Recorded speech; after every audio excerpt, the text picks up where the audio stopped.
Varicose వ్యాధితో బాధపడుతున్నారంట. తక్కువ ఖర్చుతో ట్రీట్మెంట్ కావాలి అనుకుంటే ఎవిస్ హాస్పిటల్ని సంప్రదించండి. నమస్తే రమ్మగారు. నమస్తే చెయ్యి. ఏదైనా ఒక మంచి కథ చెప్పండి అండి. పూర్వం అంటే ఒక పల్లెటూరులో ఓ రంగనాథం గారిని ఒక మోతుబరి రైతు ఉండేవాడు. ఆయనకి లేక లేక ఒక సౌందర్యవతి అయిన కుమార్తె ఉందట, లక్ష్మి అమ్మాయి పేరు. ఈయన మంచి బాగా సంపాదించాడు, పిల్ల ఒక్కతే. సరే పిల్లకు 15-16 ఏళ్ళు వచ్చేసరికి చుట్టుపక్కల సంబంధాలు వస్తాయి చూడు. చుట్టుపక్కల ఊళ్ళల్లో ఉన్న భూస్వాములు, మోతుబర్లు ప్రతి వాళ్ళు మీ పిల్లని మాకివ్వు అని అడగటం మొదలుపెట్టారు. ఇతను వచ్చినప్పుడల్లా ఏమనేవాడంటే, ఏముందండి నాకున్నదేమో ఒక్కతే పిల్ల, మంచి యోగ్యుడైన వరుడికి పిల్లని ఇవ్వాలని నా కోరిక. ఇప్పుడు ఆ కుర్రాడు యోగ్యుడు కాకపోతే ఈ ఆస్తంతా చేతులు పెడితే నా ఎంతలోకి వస్తాయి, 4 ఏళ్లలో అవగొట్టేస్తారు. సొంతంగా సంపాదించుకునే తెలివి, యోగ్యుడైన వాడు, అలాంటి వాడికి పిల్లనివ్వాలని అనుకుంటున్నానని అందరితో చెప్తూ ఉండేవాడు. ఇలా గడవగా ఒకసారి ఒక 3 యువకులు, మేము చాలా యోగ్యులం, మీ పిల్లని చేసుకుని మేము మీ ఆస్తిని పెంచుతాం, మేము చాలా తెలివిగల వాళ్ళం, మంచివాళ్ళం అని అందరితోటి యోగ్యతా పత్రాలు కూడా పుచ్చుకుని, ఈ పిల్లాడు చాలా మంచివాడు, ఈ అబ్బాయి చాలా మంచివాడు అని అలాంటి సర్టిఫికెట్లు తీసుకుని 3 వచ్చారు. వస్తే సరే ఇతను 3 బాగున్నారు, 3 కాస్త చక్కటి వాళ్ళు, చూడడానికి బాగున్నారు, ఆస్తిపాస్తి ఉన్నవాళ్లే, మరి ఎంతో కొంత చదువు ఉంది, చుట్టాల పక్కాల్లో వాళ్ళ వివరాలన్నీ అందరూ సర్టిఫై చేశారు, వీళ్ళ అబ్బాయి మంచివాడని. మరి ఇప్పుడు మంచివాడంటే 3 మంచివాళ్ళలో ఒక మంచివాడిని తీయటం ఎలాగా, కష్టం కదా. అయితే ఈయన ఏమన్నాడు, మీ ఆస్తిపాస్తులు మీ నాన్నగారులు పరువు మర్యాదల మీద ఆధారపడకుండా నెల తిరిగేసరికి 100 రూపాయలు సంపాదించి పట్టుకురండి. ఈ రోజుల్లో అయితే 10 లక్షలు అలా చెప్పాలేమో, 1,00,000 అయినా అని చెప్పాలేమో, మరి పాతకాలం కదా, ఇప్పుడు 60లో కథ కాబట్టి 100 రూపాయలు అని చెప్పారు. 100 చాలా పెద్ద అమౌంట్ అప్పటికి. మనకి ఇప్పుడు ఏమొస్తాయి 100 రూపాయలతో? అది పరిస్థితి. కొన్ని కేజీ పళ్ళు కూడా రావమ్మా. అది పరిస్థితి. అది మన పరిస్థితి. అది 100 సులువు, చిన్న సంచిలో పెట్టే కూరలు మాత్రమే కొనగలుగుతున్నాం మనం. సరే చెప్పాడు. చెప్తే 3 అబ్బాయిలు బయలుదేరారు, తలా ఒకవైపుకి వెళ్ళారు. మొదటివాడు సారంగపాణి, ఆ అబ్బాయి పేరు. ఈ సారంగపాణి ఏం చేశాడు, వెళ్తున్నాడు ఒక ఊళ్ళల్లో నడిచి వెళ్తాడు, డబ్బు సంపాదించడం ఎలా అని ఆలోచిస్తుంటే అతనికి ఒక చెరువు గట్టు మీద పక్కన ఓ ఇంత కొయ్య బొమ్మ దొరికింది. ఊరికి కూర్చుంటే అక్కడ కనపడింది. ఏమిటా అని బొమ్మను తీసి చూశాడు. అదొక దేవతా విగ్రహం. మరి చెరువులో పైనుంచి పుట్టుకొచ్చిందో, ఎవరైనా సామాన్లు ఇల్లు ఖాళీ చేస్తూ అక్కడ పడేశారో తెలియదు, కానీ ఇతను ఆ బొమ్మని శుభ్రంగా చెరువులో తీసుకెళ్ళి బాగా శుభ్రం చేసి చూశాడు. కన్ను ముక్కు బాగుండి మరి అటు ఇటుగా కొంచెం నదీ దేవత విగ్రహాల్లాగా కనపడుతోంది. ఈ అబ్బాయి ఏం చేశాడు, ఆ ఊళ్ళోకి నడిచెళ్ళి ఊళ్ళో ఒక రావి చెట్టు దగ్గర ఒక పక్కన ఒక చెరువు కూడా, ఆ చెరువు గట్టు మీద ఆ విగ్రహాన్ని పెట్టి ప్రతిష్టలాగా పెట్టేసి, మరి ఆ పక్కనున్న దేవాలయంలోకి వెళ్ళి పసుపు కుంకుమ పట్టుకొచ్చి అమ్మవారి ముఖానికి ఇవి దేవతా విగ్రహాన్ని పసుపు రాసేసి బొట్టు పెట్టి అక్కడ పెట్టాడు. రావి చెట్టు కింద కూర్చున్నాడు. కూర్చుంటే వాళ్ళు వీళ్ళు, బాబు ఎవరినైనా అని ఏదో అడిగితే, నేను మా గురువుగారితో కలిసి దేశాటం చేస్తున్నానండి, గంగామాత విగ్రహం దొరికింది నాకు, ఇదిగోండి ఈ చెరువు గట్టు మీద తెచ్చిపెట్టాను అనగానే ఒకళ్ళిద్దరు చూశారు. అమ్మవారి జీచి కళకళ్ళాడిపోతుంది, చెక్క బొమ్మ. గంగామాత విగ్రహాలు చెక్కల మీద ఉండటం కద్దే కనపడతాయి.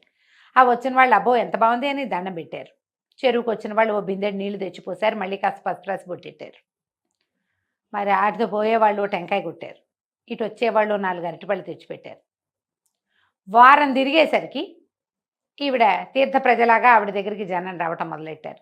చెరువు దగ్గరికి వచ్చిన ప్రతి వాళ్ళు ఓ పావలా 10 పైసలు వేయటం మొదలుపెట్టారు. మెల్లిగా అక్కడ హుండీ పెట్టారు. 10 రోజుల్లో ఈయనకి 3 శిష్యులు ఏర్పడ్డారు, ఈ సారంగపాణికి. మరి అతనికే కదా దొరికింది, ఏం పెద్ద మంచి మాటలు అవి చెప్పేవాడు కాదు, దండం పెట్టుకుని కూర్చునేవాడు రావి చెట్టు కింద. వచ్చిన వాళ్ళంతా ఏవో 10 రూపాయి, పావలా 10 పైసలు, 5 పైసలు కానీ అర్ధనా వేయటం మొదలుపెట్టారు. ఒక వారం 10 రోజులు తిరిగేసరికి ఇతను అందులోంచి కొంత డబ్బు తీసి విడిగా పెట్టడం మొదలుపెట్టాడు. గంగామాతకి గుడి కట్టాలి అని ఒక స్లోగన్ మొదలుపెట్టాడు. 3 శిష్యులు దాన్ని బలపరిచారు. 22 డేస్ అయ్యేసరికి పక్కన తీసిపెట్టిన డబ్బులు 100 దాటినాయి. వచ్చేస్తాయి అట్లాగే. అవును, ఎన్ని దేవాలయాలు చూడలా మనం. 26వ రోజుకి అక్కడ హుండీ నిండిద్ది, ఇతని దగ్గర 100 ఉంది. 26వ రోజున ఇతను ఏం చెప్పాడంటే, నేను వెళ్ళొస్తాను నాయన, గురువుగారు స్వప్నాదేశం ఇచ్చారు, నన్ను కాశీ రమ్మన్నారు, అమ్మవారికి గుడి కట్టించే బాధ్యత మీదే. రోజులు ముందుకెళ్ళాక మీలో ఎవరు తపస్సు ఎక్కువ చేస్తే వాళ్ళని గురువుగా భావించి మిగిలిన వాళ్ళిద్దరూ శిష్యరికం చేయండి, ఈ అమ్మకి ఇక్కడే గుడి కట్టండి అని చెప్పి ఆ 100 రూపాయలు పుచ్చుకుని నడిచి వెనక్కి వచ్చేసాడు. 5-6 ఊళ్ళు మారాడు. అతను ఈ ఊరు వాడని ఎవరికీ తెలీదు. పైగా జుట్టు గడ్డము పెరిగిపోయి ఉన్నాయి, ఏదో లేత రంగు బట్టలు వేసుకున్నాడు, కావిగుడ్డల్లాగా ఉన్నాయి. ఇంటికి వెళ్ళాక మంచి ప్యాంటు షర్టు వేసుకుని హెయిర్ కట్ చేసుకుంటే అతను గుర్తు కూడా బట్టలు వెళ్ళిపోయాడు, డబ్బులు పుచ్చుకుని అయిపోయింది. అక్కడి నుంచి ఇందులో రెండో వాడు సుబ్రహ్మణ్యం. ఈ సుబ్రహ్మణ్యము సంపాదించడానికి మార్గాల కోసం తిరుగుతున్నాడు. ఏమీ పని దొరకలా, ఐడియా రాలా. చిన్నపిల్లలు ఆడుకుంటుంటే వాళ్ళ దగ్గర వాళ్ళు ఏదో తింటుంటే నాకు కూడా పెట్టండి అని అట్లా ఆహారం స్వీకారం చేయటం మొదలుపెట్టాడు. 8-10 రోజులు గడిచినాయి. అతని వల్ల కాల. ఇది నా వల్ల కాదు, ఇంటికి వెళ్ళిపోదాం అనుకున్నాడు. 5-6 ఊళ్ళు దాటేశాడు. ఆ ఊరు ఈ ఊరు ఈ ఊరు నడుస్తూ ఓ ఊళ్ళో ఇతను ఇంక వెళ్ళిపోదాం ఇక వెనక్కి, ఇక నేను ముందుకు వెళ్ళను ఈ సంపాదన కోసం అని అనుకుని వెనక్కి తిరిగేసరికల్లా ఏమైంది, కొంత దూరం నడిచి వస్తుంటే చీకటి మాటన ఎవరో మనిషి పరిగెడుతూ ఇతన్ని గుద్దేశాడు. గుద్దేసేసరికల్లా కింద పడ్డాడు. ఇతను అతన్ని లేవదీసే లోపల వెనక నుంచి పెద్ద పెద్ద కేకలు వినపడ్డాయి. పట్టుకోండి పట్టుకోండి, దొంగ దొంగ, వాడు దొంగ అనేసరికల్లా ఇతను గట్టిగా పట్టాడు. అవతల వాడు 2 గుద్దులు గుద్దేశాడు. ఇతన్ని పట్టుకుంటున్న వాడిని కొట్టాడు. కొట్టేసరికల్లా ఈ సుబ్రహ్మణ్యం కొంచెం గట్టివాడే. అతను ఆ దొంగని పెడరక్కలు విరిచి పట్టేసుకున్నాడు. మోకాలతో మోచేత్తో దొరికిన చోటల్లా కొట్టేసి పట్టేశాడు. ఆ అవతల కేకలు పెడుతున్న వాళ్ళకి పట్టుకున్నాను పట్టుకున్నాను, రండి రండి రండి అంటే వీడి దగ్గర ఒక కత్తి కూడా ఉంది. ఈ పరిగెత్తుకొస్తున్నది కత్తి దొంగ దగ్గర. సుబ్రహ్మణ్యంకి ఒక చిన్న గాయం కూడా అయింది. కానీ అతను వదిలిపెట్టల, సాహసి, పట్టుకున్నాడు. వాళ్ళు పరిగెత్తుకుంటూ వచ్చి ఈ గట్టిగా వెనక నుంచి పట్టుకున్నాడుగా, అతన్ని స్వాధీనం చేసుకున్నారు. బాబు ఎవరండి మీరు, ఏ ఊరు మీద, ఈ ఊరు వాళ్ళే లేరే అని కనుక్కున్నారు. ఏదో పై ఊరు, ఏదో పని కోసం ఈ ఊరు వచ్చానని చెప్పాడు. చెప్పేసరికి రండి జమీందార్ గారి దగ్గరికి వెళ్దాం. వీడు జమీందార్ గారింట్లో కత్తి చూపించి నగా నట్రా కొట్టేశాడు, వాడి బట్టల్లో ఉన్నాయి ఆ నగలన్నీ అని చెప్పి చెక్ చేసి నగలు ఉండడం చూసుకుని ఈ సుబ్రహ్మణ్యాన్ని కూడా మోసుకుపోయారు జమీందార్ గారి దగ్గరికి. ఆ జమీందార్ గారు చాలా సంతోషించి, నాయన భలేవాడిపోయి నువ్వు ఈ 100 ఉంచు అని 100 రూపాయలు చేతిలో పెట్టాడు. సుబ్రహ్మణ్యం అనుకున్నాడు, ఇవాళ నక్కని దొక్కాను, అదృష్టం కలిసి వచ్చింది, అంతేగా, ఇలాగే కలిసి రావాలి మనకెప్పుడో అని ఆ 100 జేబులో పెట్టుకుని వెనక్కి తిరిగి వచ్చేసాడు. ఇక మూడోవాడు, ఇతని పేరు గురునాథం. ఈ గురునాథము ఆ ఊరు ఈ ఊరు తిరుగుతూ వెళ్ళాడు. ఎవరో వ్యవసాయ పనులు చేసుకుంటుంటే వాళ్ళకి సహాయం చేశాడు. వాళ్ళు భోజనం పెట్టారు. పై ఊరు వెళ్ళాడు. అక్కడ ఏదో గడ్డివాము కట్టేస్తుంటే ఆ గడ్డివాము పని కూడా చేశాడు. 16 రోజులు గడిస్తే ఈ 15 రోజుల్లో అతను శుభ్రంగా సుష్టుగా తిన్నాడు ప్రతిరోజు. డబ్బులు 5-6 రూపాయలు కూడా అతని దగ్గర చేరల. తిండి గడుస్తోంది కానీ డబ్బులు రావటం. ఇవి ఎట్లా వస్తాయో అతనికి తెలియలే. 15 రోజులు అయిపోయింది. అయితే ఇతను ఒక ఊరు మారుతుంటే ఒక జట్టు, ఒక 6-7 మనుషులు కూర్చొని మాట్లాడుకుంటున్నారు.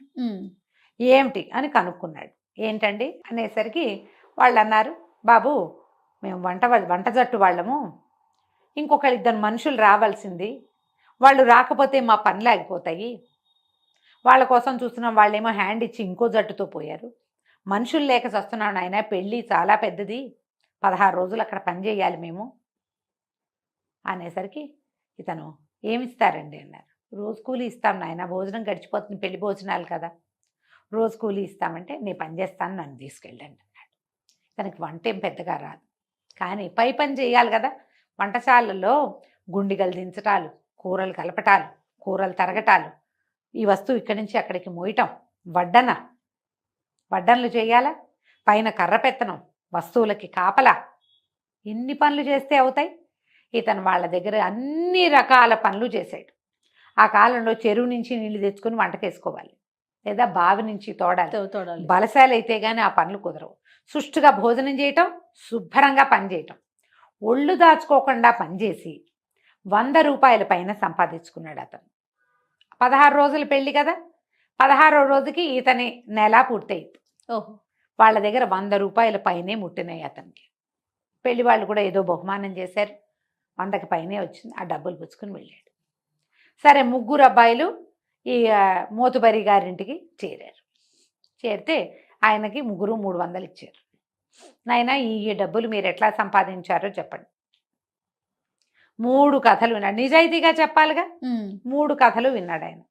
విని నేను గురునాథానికి మా అమ్మాయిని ఇస్తాను నాయన అని చెప్పాడు. మొదటివాడు సారంగపాణి కపటి, మోసగాడు. అతను ప్రజల్ని మోసం చేసి డబ్బు సంపాదించే విధానం తెలుసు అతనికి. ఓ విగ్రహం పెట్టి ఏమీ లేనిది చెరువుగట్టున ఊరికే అనాథగా పడున్న ఒక చెక్కబొమ్మని జేజిన్ చేసి ఆ ఊరి ప్రజలందరినీ మోసం చేశాడు కదా. వాళ్ళ దైవం అనే ఎమోషన్ మీద ఆడుకున్నాడు. వీడిని నమ్మచ్చా? రేపొద్దున ఇలాంటివి ఎన్ని ప్లే చేస్తాడు. ఇది కాబట్టి పెద్ద అబ్బాయి వద్దు. రెండో అబ్బాయి కేవలం అదృష్టాన్ని నమ్ముకుంటాడు. అతని ముందు 15 రోజుల్లో ఒక్కరోజు కూడా పని చేయలే, ఎక్కడ ఆలోచిస్తూనే ఉన్నాడు. పైగా ఎవరో పిల్లలు వెళ్తూ అన్నాలు తింటుంటే వెళ్ళి వాళ్ళ దగ్గర నాకు ముద్ద పెట్టండి అని తిన్నాడు. వాడిని ఎట్లా నమ్ముతావు? అదృష్టం నమ్ముకుంటే కుదురుతుందా? కానీ మూడోవాడు శ్రమని నమ్ముకున్నాడు. సరైన పని చేశాడు. ఏ పనైనా చేస్తాడు అతను. పని చేయగలిగేవాడే కదా బతకగలుగుతాడు ఎప్పుడు కూడా. వీడికి ఎప్పటికీ అడ్డు లేదు ఇక జీవితంలో. ఎక్కడైనా ఇతను పట్టుబడిపోతాడు, దొరికిపోతాడు, చెడిపోతాడు, ఏం లేదు. ఎంత చెడిపోయినా పని చేసుకుని బతకగలడు. అందుకని అతనికి మా పిల్లని ఇస్తానని చెప్పి వాళ్ళ అమ్మా నాన్న కబురు చేశారు. యోగ్యతా పరీక్ష ఈ రకంగా పరిణమించింది. కథ కంచికి మనం ఇంటికి. బాగుంది. నమస్తే. నమస్తే. నమస్తే రమ్మగారు. నమస్తే జయ. చందమామ కథ ఏదైనా చెప్తారా? చందమామ కథ అంటే గుర్తొచ్చింది. మొన్న మాట్లాడినప్పుడే నేను చెప్దాం అనుకున్నా, ఇప్పుడు వాళ్ళు చెప్తాను. రావినూతల సువర్ణ కണ്ണన్ అని ఒక రైటరు, మా బందర్వారే. ఓకే. మా చిన్నప్పటి నుంచి నేను ఆవిడ సీరియల్స్ వచ్చేవి. ఈవిడ సస్పెన్స్ నావెల్స్ చాలా రాశారు. చిన్న కథలు కూడా నేను చాలా చదివాను. కొన్ని సినిమాలు కూడా తీసినట్టు గుర్తుంది నాకు. అయితే ఈవిడ చందమామ కథలు రాశారని నాకు తెలియదు జయ. ఒకవేళ అప్పుడు చదివినా రైటర్ పేరు చూసే ధ్యాస లేని ఏజ్ అది. అదేలే, స్టోరీలో వెళ్ళిపోయేవారు. వెళ్ళిపోయేది ఏదో కథ చదివేసేవాళ్ళం. మరి లేట్ 80sలో ఏమైనా రాశారేమో. ఆవిడ రాసిన ఒక చందమామ కథ చెప్తాను. ఓకే. నాకు వారు కూడా తెలుసు, అంటే మనిషితో పరిచయం లేదు కానీ మా ప్రాంతం వారే. ఆవిడ చాలా సీరియల్స్ కథలు. క్లిక్ క్లిక్ క్లిక్ అని ఒక సీరియల్ భలే ఇంట్రెస్టింగ్గా ఉండేది. చాలా ఉన్నాయి. పర్ణశాల అవి బాగుంటాయి. మిన్నాగు వీరిదే. పేర్లు గుర్తున్నాయి, చాలా పేర్లు గుర్తులేవు కానీ అన్నీ నేను వారి శైలి గుర్తుపట్టగలను. ఒకవేళ పుస్తకం ఎక్కడైనా చదివాను అనుకో, ఇది ఆవిడదని తెలిసేలాంటి ఒక ప్రత్యేకమైన డిక్షన్ బాగుంటుంది, బాగా రాస్తారు. అయితే వారి పేరు చెప్దామని అనుకున్నాను అనమాట. ఊరికే చిన్న కథ ఇది, బాగుంటుంది ఇంట్రెస్టింగ్గా. ఒక ఊళ్ళో ధర్మయ్య గారిని కొంచెం షావుకారు ఒక ఆయన ఉండేవాడు. ఆయన భార్య ఒక కూతురు ఉంది. అయితే వీళ్ళింట్లో రామచంద్రం అని ఒక కుర్రాడు పనిచేసేవాడు. ఆయన కూతురు పేరు మందాకిని. ఆ మందాకినికి రామచంద్రం అంటే ఇష్టం. వాడు మంచి పనిమంతుడు. అంటే ఇంట్లో పనులు చేయటం కాదు, పై పనులు మామూలుగా గుమస్తాలు హెల్పర్స్ ఉంటారు కదా, వ్యాపారంలో సహాయం చేసేవాళ్ళు. అక్కడికి వెళ్ళి డబ్బులు పట్టి రావడం, బ్యాంకులకి వెళ్ళి రావడం, ఎవరి దగ్గరికైనా పెద్దవాళ్ళ ఇంటికి ఉత్తరాలు ఇచ్చి రావటాలు, అలాంటి పనులు చేసేవాడు. పై పనులు చేసేవాడు. అసలు అబద్ధమే చెప్పేవాడు కాదట. చాలా చక్కగా ఉండేవాడు మనిషి, మంచివాడు. ఈ పిల్ల అతని ప్రేమలో పడింది. అయితే ఆయన పిల్లకి 19 ఏడు వచ్చిందో ఏమో, ఇంకా పెళ్లి సంబంధాలు చూద్దాం అనుకుంటూ పెళ్లి మాటలు ఎత్తేసరికల్లా పిల్ల ఏమందిట, నేను రామచంద్రాన్ని పెళ్లి చేసుకుంటాను, మంచివాడు అని చెప్పింది. చెప్పేసరికి తండ్రి ఒప్పుకోలే. రామచంద్రాన్ని చేసుకోవటం ఏంటి, మన ఇంట్లో పని చేస్తాడు, సమాన పాయాలో చేసుకోవాలి. వాడిపోయి ఆ ఇద్దరు ఈ అమ్మాయి ఏమంటుంది, నువ్వు నా నిజం చేస్తే ఈ ఆస్తంతా నాదే కాదా, మనిషి మంచివాడు, వ్యాపారాన్ని వృద్ధిలోకి తెస్తాడు, నీ తర్వాత మమ్మల్ని అమ్మ బాగా చూసుకుంటాడు అని పిల్ల గట్టిగా చెప్పింది. చెప్పినా ఆయన ఒప్పుకోలే. ఈ రామచంద్రాన్ని నానా దుర్భాషలు వాడి పంపేశాడు ఇంట్లో నుంచి. ఏం చేస్తాడు, తల దించుకుని అబ్బాయి వెళ్ళిపోయాడు. ఈ పిల్ల ఏం చెప్పినా ఇంకో పెళ్లి చేసుకోవడానికి ఒప్పుకోలే. కానీ రామచంద్రం పేరెత్తడం మానేసింది. ఇంకా అబ్బాయి ఇంట్లో నుంచి వెళ్ళిపోయాక ఇంకేం మాట్లాడలే. పెళ్లి మాత్రం నేను చేసుకోను. 2 సంవత్సరాలు గడిచినాయి. గడిచేసరికల్లా పిల్ల పెళ్లి పేరు ఎత్తితే నాకు పెళ్ళి వద్దంటుంది. ఆయన దిగులు పడి అనారోగ్యం తెచ్చుకోవటం మొదలుపెట్టాడు. ఏదైనా దిగులుగా ఉందా అని అడగటం మొదలెట్టాడు. వైద్యుడు వచ్చి నాడి చూసేవాడు. ఈయనకి వీక్గా ఉండేది, ఒళ్ళు వెచ్చబడుతూ ఉండేది, పడుకునేవాడు, గుండెల్లో బరువు, ఆయాసం, నడవలేనితనం, ఇవన్నీ వచ్చేసరికి పక్క ఊరు నుంచి వైద్యుడిని పిలిపిస్తే ఆయన నాడి చూడంగానే ఏమైనా బరువు బాధపడుతున్నారా ఇలాంటివి కనుక్కునేవాడు. సరే ఈ భార్య ఏం చేసింది, ఆయన భార్య ఓహో ఈ పిల్ల పెళ్లి గురించే ఈయన ఇంత దిగులు పడుతున్నాడని చాలా బతిమలాడి భామాలి భంగపడి కూతుర్ని మొత్తానికి ఎట్లా కొట్లా పెళ్లికి ఒప్పించింది. ఒప్పించేసరికల్లా సరే పక్క ఊళ్ళో ఒక ఆయన ఇంకో షావుకారు గారు ఉన్నాడు. ఈయన ధర్మయ్య, ఆయన ఇంకో గోపయ్య. సరే వాళ్ళ ఇంటికి వెళ్ళి వాళ్ళ అబ్బాయితో పెళ్లి సంబంధం కుదుర్చుకుందాం అనుకున్నారు. ఈ మధ్యలో ఉన్నవాడు ఎవడు పెళ్ళిళ్ళ పేరాయిలు ఉంటారు కదా పెద్దవాళ్ళు, ఆయన ఏం చెప్పాడంటే ధర్మయ్య గారికి ఒక కొడుకున్నాడండి, చూపులకు బాగుంటాడు. అదే గోపయ్య గారికి కూడా కొడుకున్నాడు, చూపులకు బాగుంటాడు, మరి ఆస్తి చాలా ఉంది, ఒక మాట స్వయంగా వెళ్ళి విచారించుకోండి అని చెప్పారు. పెళ్లి సంబంధాలు చెప్పి మీరే విచారించుకోవాలి అంతే. అనేసరికల్లా ఈయన ఏం చేశాడు, కూతుర్ని పెళ్లి సుముఖం చేశాడు. పక్క ఊళ్ళో ఉన్నటువంటి గోపయ్య గారి కొడుకు ఇస్తాను నిన్ను, పక్క ఊరే, మేము వస్తూ పోతుంటాం, నువ్వు కూడా వస్తూ పోతూ ఉండొచ్చు, ఎక్కువ దూరం ఇవ్వను, మా అమ్మ మా తల్లి ఒప్పుకో అంటే సరే చూసిరమ్మంది కూతురు. ఈయన పోయి ఆ గోపయ్య గారింటికి వెళ్ళాడు. పక్కనున్న చోడవరానికి వెళ్ళాడు.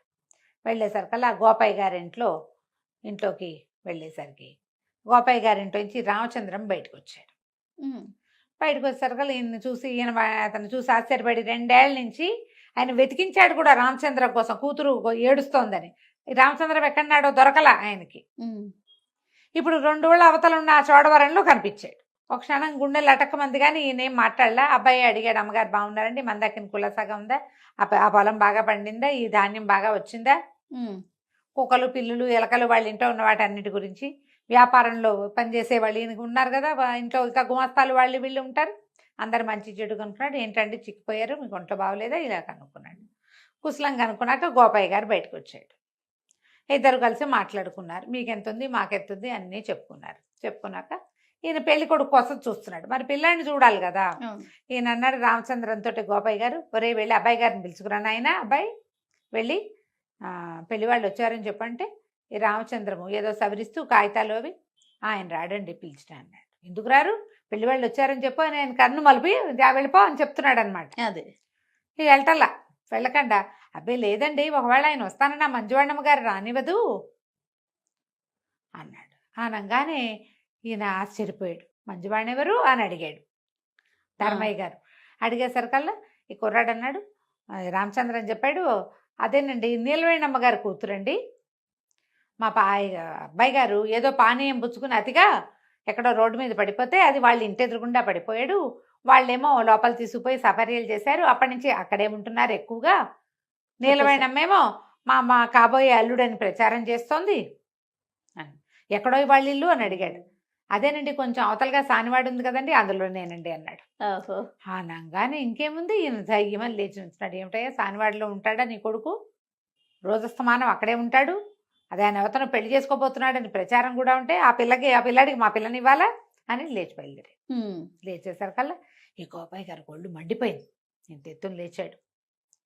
లేచి ఇవి నీ రామచంద్రం మెడ పెట్టుకుని బయటికి దోశాడు. దుర్మార్గుడా, వచ్చిన సంబంధం చెడగొట్టావు నువ్వు నీ మాటలతోటి, నీ వల్ల సంబంధం చెడిపోయింది, కనుగిలుపుతున్నా అర్థం చేసుకోవు, పిచ్చి వెధవి నువ్వు, పనిచేసేవాడికి ఆ మాత్రం తెలివితేటలు ఉండద్దు, పెళ్ళైతే రేపొద్దున అబ్బాయి వాడే సరవుతాడు, ఏమిటవుతాడు అయితే అవుతాడు లేకపోతే లేదు అని ఒక తోపు తోశాడు. తోయంగానే ఈ ధర్మయ్య గారు వాకిట్లోనే నుంచున్నాడు. బయటికి వెళ్ళాడు కానీ వాకిట్లో నుంచుని గభాలన రామచంద్రాన్ని పుచ్చుకున్నాడు చేతులతోటి. పర్వాలేదులేండి, మీ అబ్బాయికి మా అమ్మాయిని ఇవ్వం, నేను ఇంకా అల్లుడు కోసం వెతకను కూడా అక్కర్లేదు, ఇప్పుడు బంగారు కొండ అబద్ధాలు ఆడ్డు, మా అమ్మాయి చెప్తూనే ఉంది మంచివాడు నాన్న సత్యంగా ఉంటాడు అని, నేను వినలేదు, అక్కడికి 1 ఏడాది వెతికాను నాకు దొరకలేదు, ఇవాళ దొరికాడు, మీ ఇంటికే వచ్చాను నేను పెళ్లి కొడుకు కోసం, మీ అబ్బాయి కాకపోతే ఇంకో పెళ్లి కొడుకు నాకు ఇక్కడ దొరికాడు, రామచంద్రం ఇంటికి వెళ్దాం, మా అమ్మాయిని పెళ్లి చేసుకుందు కానీ మా వ్యాపారం అది ధర్మంగా చూసుకుందు కానీ నువ్వే అని ఆ రామచంద్రం చేయిపుచ్చుకుని బండెక్కించుకుని తీసుకుపోయాడు ఇంటికి. అటు ప్రాణం పోయినా వాడు అబద్ధం చెప్పట్ల. అబద్ధం చెప్పని వాడు ఎప్పుడు సత్యంగా ధర్మంగా ఉండేవాడితోటి ఏ ప్రాబ్లమూ ఉండదు. అంతే కదా, వాడితో వచ్చే ప్రాబ్లమ్స్ ఏవో వాడు పడతాడు తర్వాత. ప్రధానంగా మనకు అదే కావాలి కదా. అవునండి, మనం ఎంత అబద్ధాలు చెప్పినా మన అల్లుళ్ళు ధర్మంగా ఉండాలని కోరుకోము, మనం ఖచ్చితంగా కోరుకుంటాం కదా.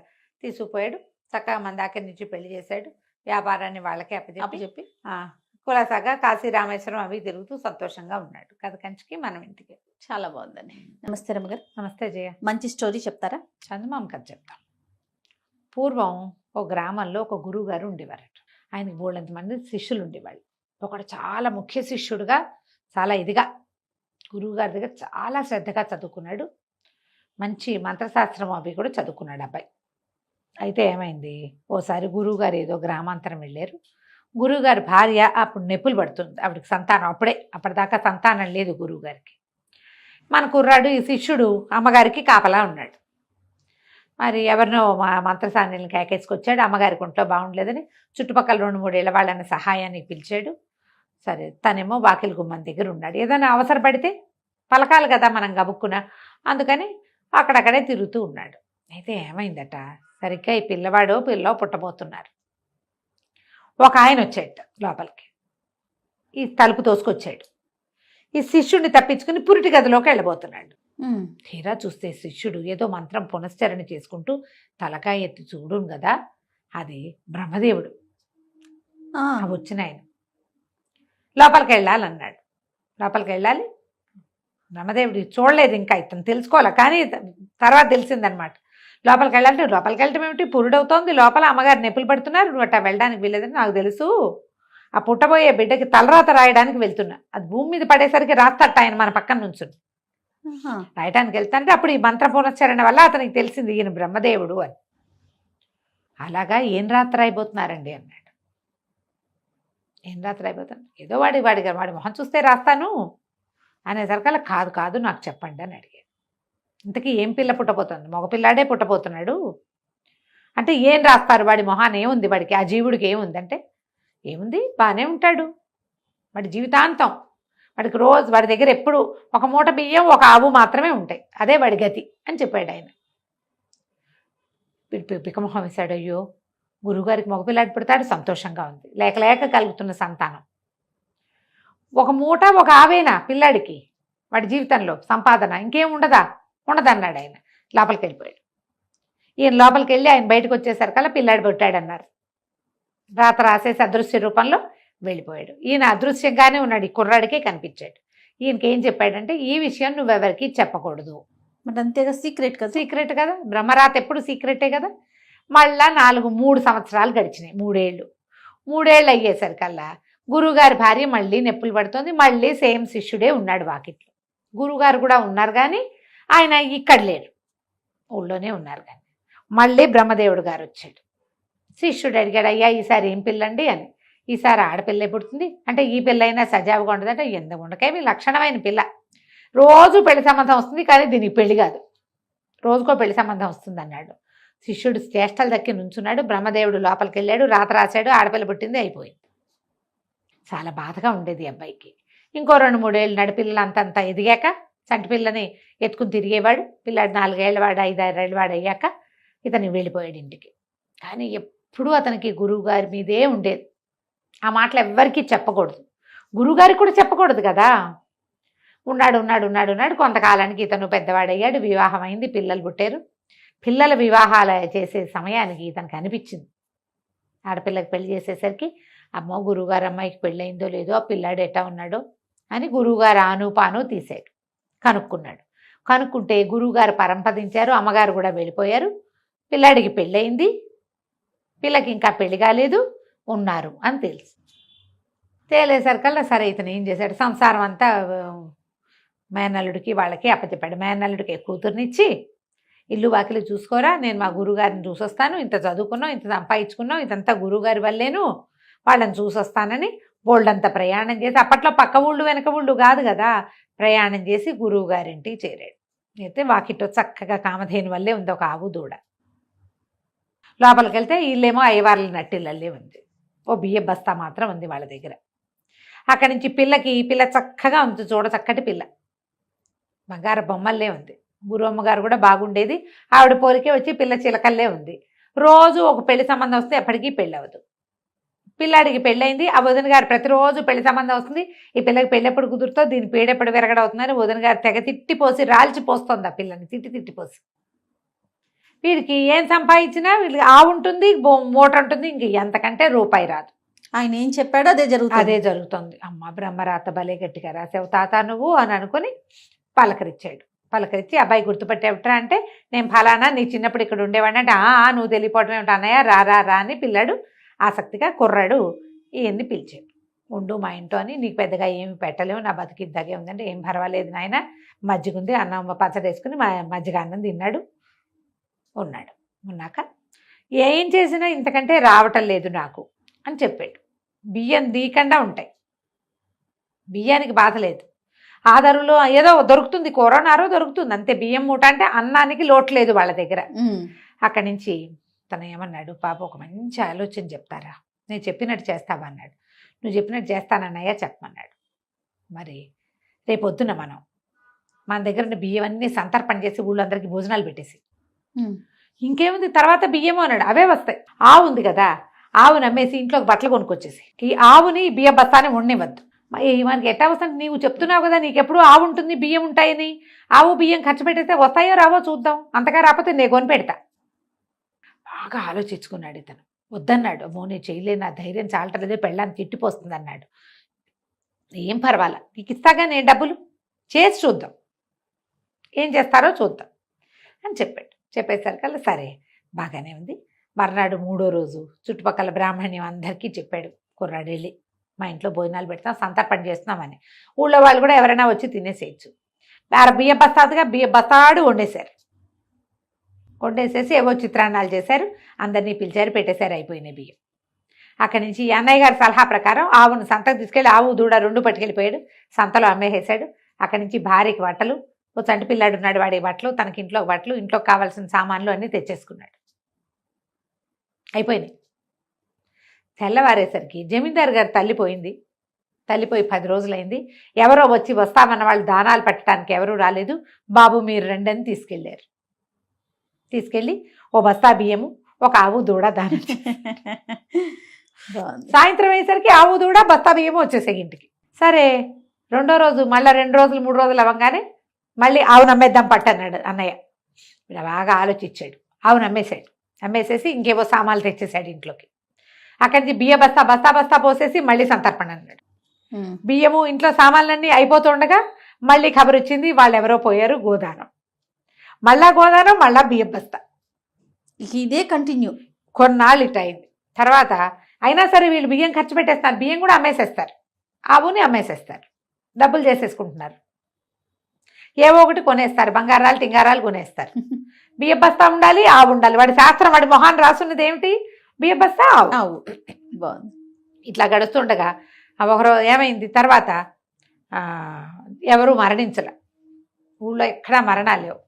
కానీ సడన్గా వీళ్ళ వాకిట్లో ఓ బియ్య బస్తా పెట్టుంది, ఒక ఆవు కట్టేసింది. 4 రోజులు చూసి వీళ్ళు బస్తా వాడేశారు, ఆవును వాడేశారు. మళ్ళీ 5వ రోజున మళ్ళీ ఒక ఆవు వచ్చింది, ఓ బియ్య బస్తా వచ్చింది.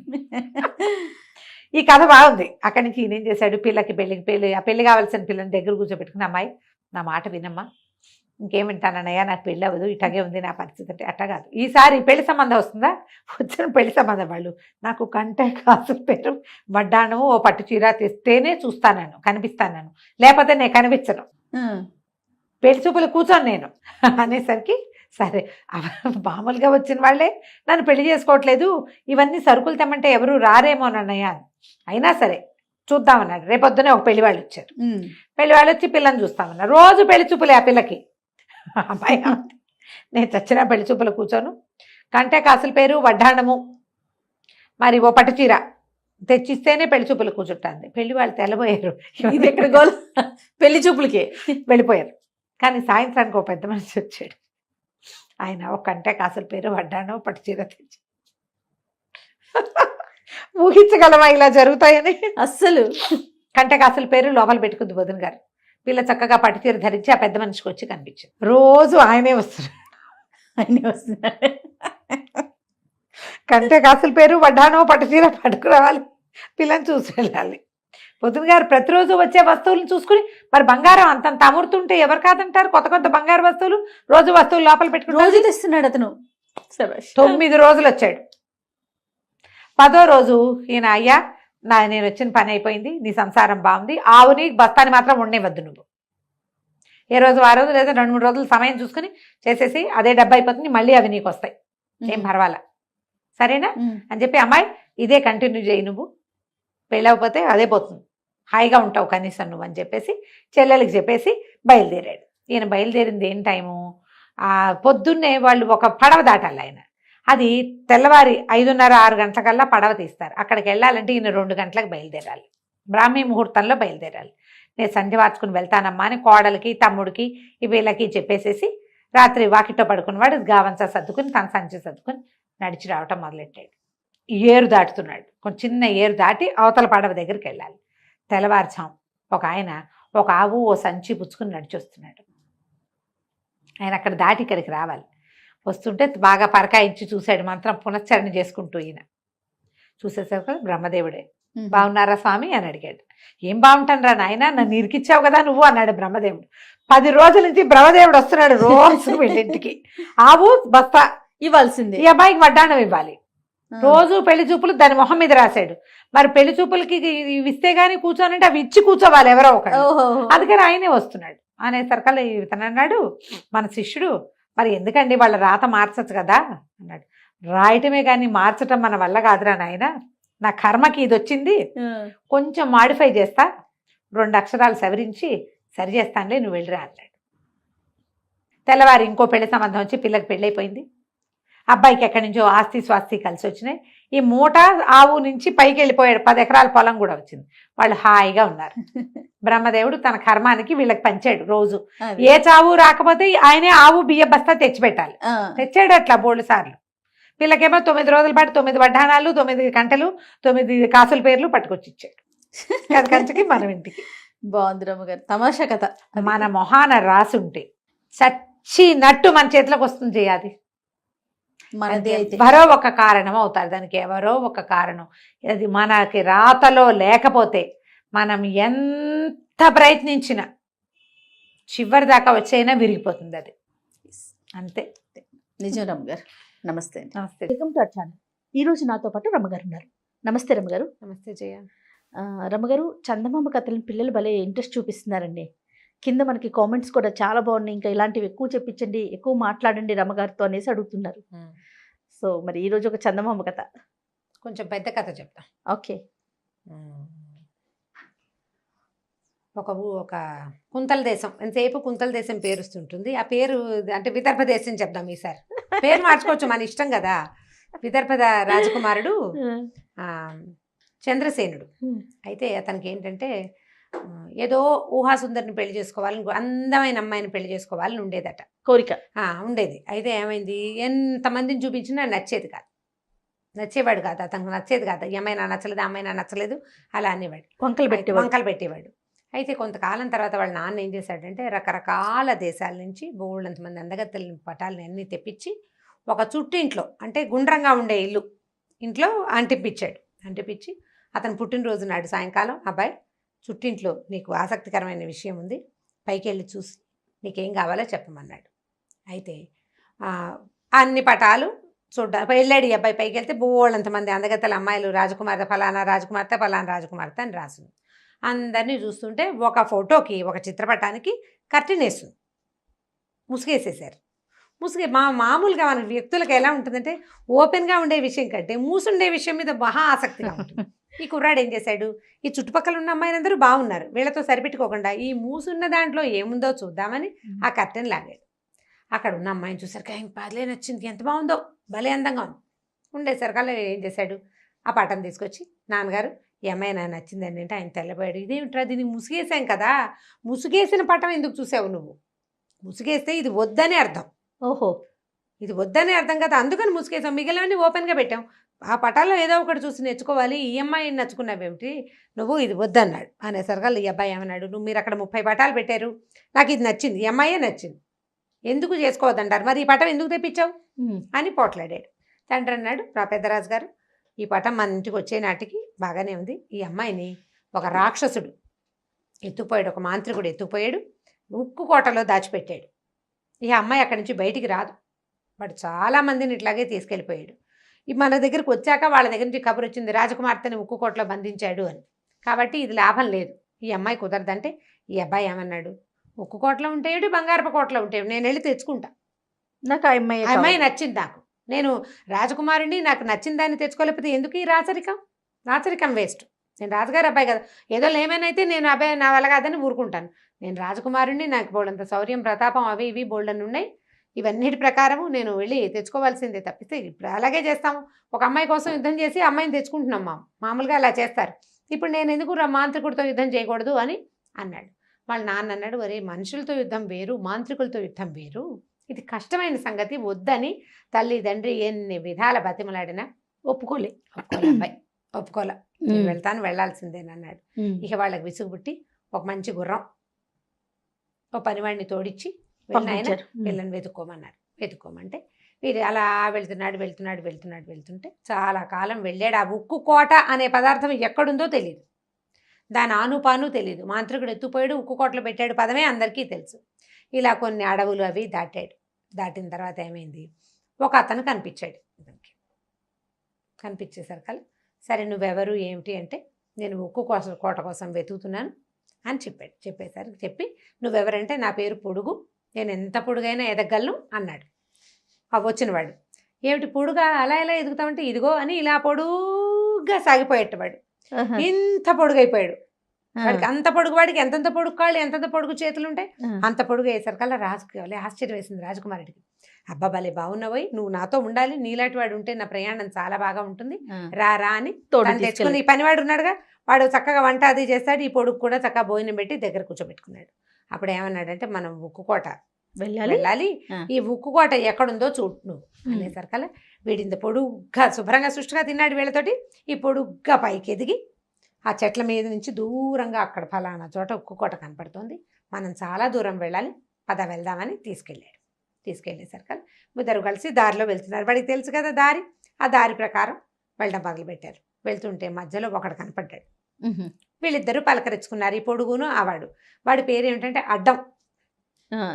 అడ్డం అట. అయితే అడ్డం అంటే, నువ్వేంటి ఇలా లావుగా అవుతావా, నువ్వేమవుతావు, అడ్డంగా నుంచుంటావా అని అడిగితే, కాదు నేను అడ్డంగా పెరుగుతానని. వాడు అని గాలి లోపలికి పీల్చుకుని నోరు మూసేసుకున్నాడు. ఆ గాలి ఎలా ఎక్స్పాండ్ అయిందంటే ఇలా పెరగడం మొదలుపెట్టాడు అడ్డంగా. వాడు ఎంత అడ్డం అంటే, వాడు పెరిగిన వాడి శరీరానికి చూసుకుని వీళ్ళిద్దరూ చెరో పక్కకి పరిగెత్తారు, లేకపోతే వాడి కింద పడి నలిగిపోవాల్సిందే, అంత అడ్డం పెరిగిపోగలడు. వాడి దగ్గర ఆ శక్తి ఉంది. సరే అప్పుడు చాలా బాగుంది అన్నారు. ఈ మొత్తం శరీరం అంతా దగ్గరికి తీసుకున్నారు. నువ్వు కూడా మాతో రా, మాతో పాటే ఉండు, మాతో పాటే తిందుగానని సరే తీసుకెళ్లారు. వీళ్ళు ముగ్గురు వెళ్తుంటే, ముగ్గురు అంటే రాజకుమారుడి పనివాడు గుర్రము ఉన్నాయిగా, వెళ్తూ ఉంటే వాళ్ళకు ఒక కుర్రాడు కనపడ్డాడు. వాడు ఏంటంటే కళ్ళకి గంతలు కట్టుకుని అట్లా నడుచుకుంటూ పోతున్నాడు. రాజకుమారుడు ఇదేమిటి వీడు ఇలాగా గంతలు కట్టుకుని ఎట్లా నడుస్తాడు, కళ్ళ గంతలు కట్టుకుంటే కష్టం కదా, ఇబ్బంది కదా అనేసరికల్లా ఆ అబ్బాయిని పట్టుకున్నారు. వాడి పేరు చురుక్కు కళ్ళు. ఆ అబ్బాయిని అడిగాడు, నువ్వు కళ్ళ గంతలు కట్టుకుంటే ఎట్లా నడుస్తావో, ఈ కళ్ళ గంతలు ఏంటి, కాదండి నేను చూశానంటే చాలా ప్రమాదాలు జరుగుతాయి, గంతలు లేకపోతే, గంతలున్నా నేను చూడగలను, ఓహో ఎక్కడున్నా నేను చూడగలను, ప్రతి వస్తువు నా కంటికి కనపడుతుంది, గంతలు తీస్తే ప్రమాదం వస్తుంది అన్నాడు. ఏది తీసి చూపించంటే వాడు గంతలు తీయగానే ఆ దగ్గరలో ఉన్న చెట్టు భగభగా మండిపోయి కాలిపోయింది.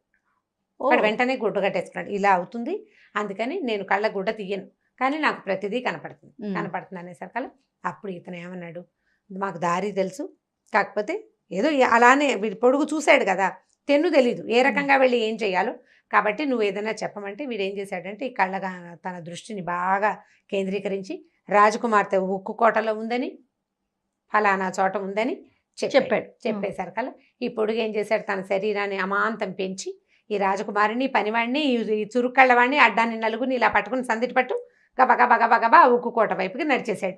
ఇంత పొడుగాటి వాడు పెద్ద పెద్ద అంగలు వేసుకుంటూ వెళ్తాడు కదా, అక్కడికి వెళ్ళారు. వెళ్ళేసరికల్లా ఏమైంది, బయట బోల్డ్ అన్ని రాతి గుర్రాలు, రాతి మనుషులు, అసలు ఎంతమంది ఉన్నారో అట, అన్ని రాతివే.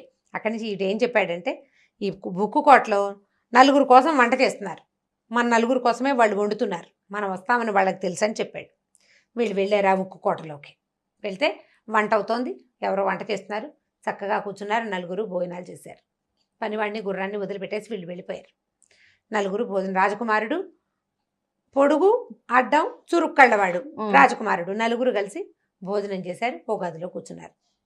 కూర్చుంటే ఒక ముస్సలి గూనివాడు, వంగిపోయి ఉన్న ఒకడు వచ్చాడట.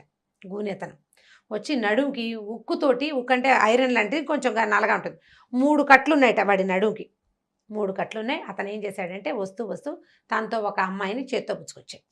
వచ్చేసరికల్లా ఈ రాజకుమారుడు గుర్తుపెట్టేశాడు, ఈ అమ్మాయి నేను ప్రేమించింది అని ఆ అమ్మాయిని దగ్గరికి వెళ్ళి మాట్లాడబోయాడు. ఆ అమ్మాయి అలా చూస్తూ నుంచింది, అది మెలకుగా లేదు, నడిచొస్తోంది, స్పృహలో లేదు.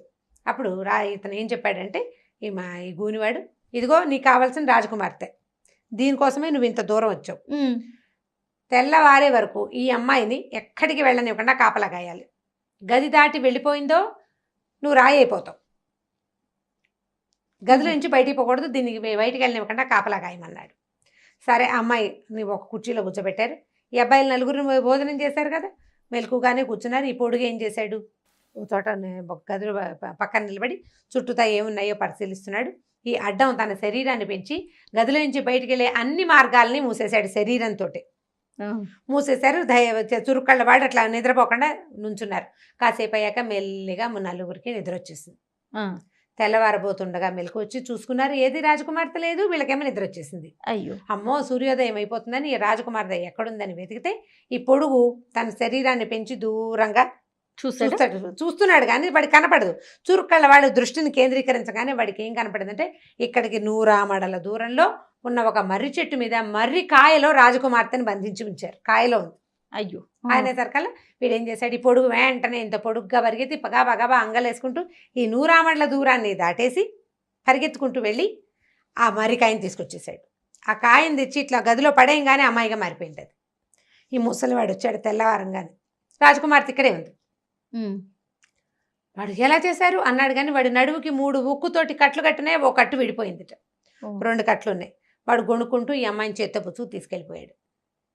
ఇక్కడే ఉండండి అన్నాడు.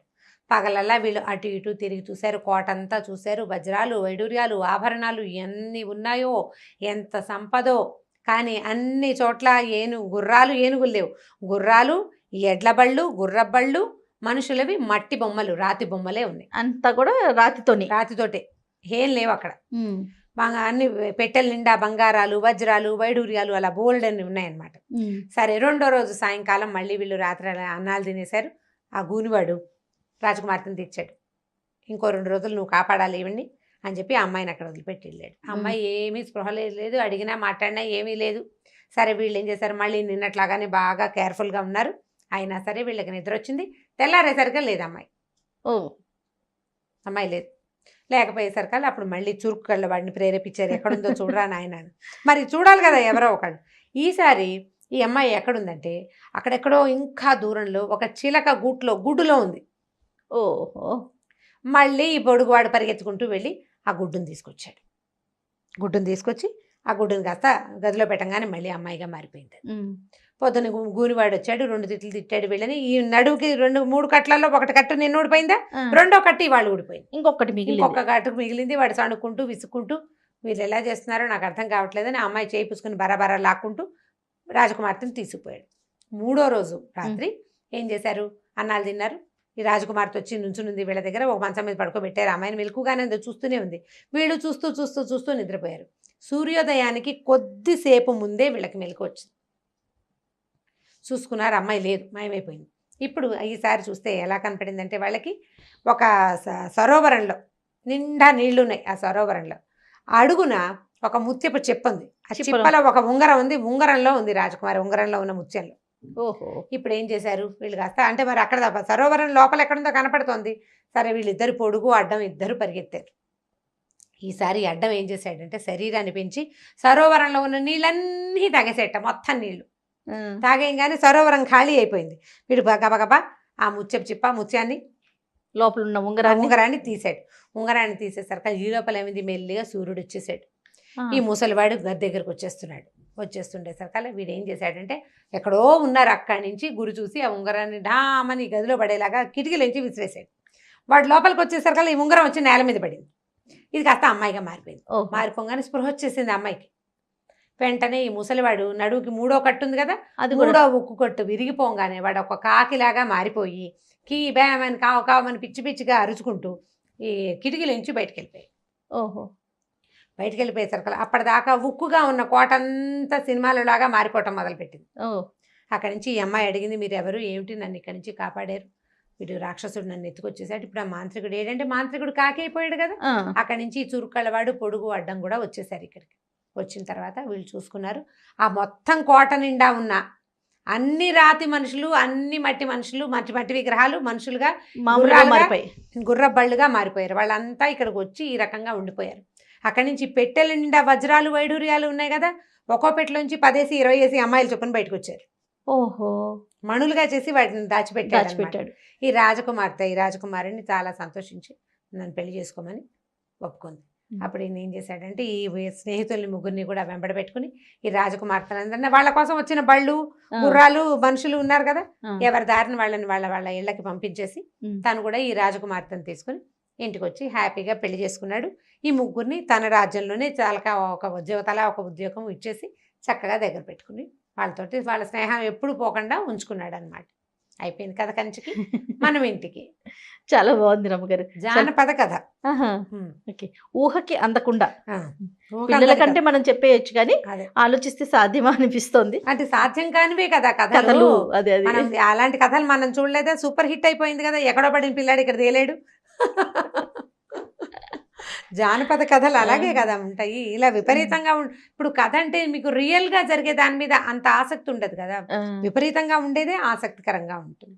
జరగచ్చు, జరుగుండొచ్చు. అదే. బాగుంది రమ్మగారు. ఇంకొక వీడియోలో మళ్ళీ కలుద్దామండి. తప్పకుండా చేయాలి. ఈ వీడియో కనుక మీకు నచ్చినట్లయితే లైక్ చేయండి, షేర్ చేయండి. మరిన్ని వీడియోస్ కోసం మా ఛానల్ని సబ్స్క్రైబ్ చేసుకోండి.